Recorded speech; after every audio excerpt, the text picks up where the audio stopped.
هذا كور في سنة برامج كأو المسامح كريم يعني ضد إيش دباتي سنوين هوري صاحبه فاميلي قويس nin iyo naagtiisa adugu dhinac walba isku yani dhib isku geysto oo iscafinaya oo dhahay dulmigaasan kaa galay meesha kusoo casuumaya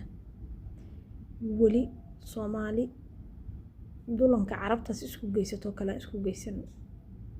qof Soomaaliya oo intuu soo raadiyo xitaa qof dhahaya cafi yani dhiban ku geystay waa ku dulmay ma arag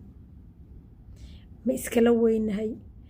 ma dad horta Soomaaliya hadana waxaan dad kala u noolnahay qof kasta wuxuu u nool yahay yaa lagu dhihin hebel ama heblaayo qofkaasi cafis weydiisto waabay dhib u geysato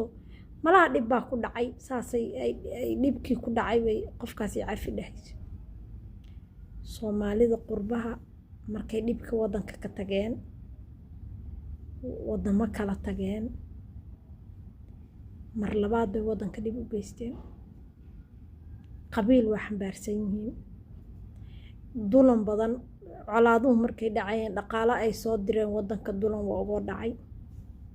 dadkay ka tabaroonayeen ka dhaqaale roonayeen waa dulmeen qaarkood guryihii bayba dadka ka sii dhaceen oo dhaqaale u adeegsadeen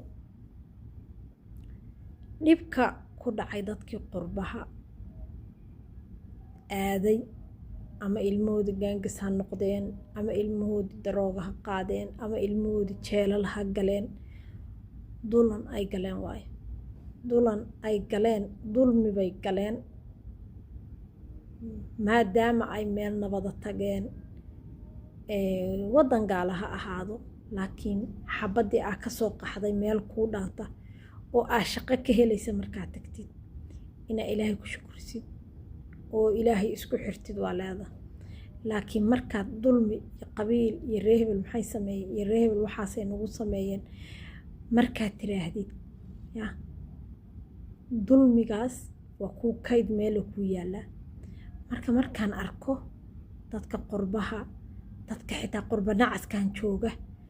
qaabka qabiilka iyo qofka ka hor yimaada qabiil ku weydiina adiga dhan waa yaabay waxa leedahay أنا صومالية أنا صومالية تا واي قبيل كله أورادين نسأل كل قدام كهالله مركا صومالي هذانا هاي أنا جوا أسطول مني سديبة أو فجأة أسكدول مني ولي بقى أو دول مسكو جيسني كبدا مسكين تا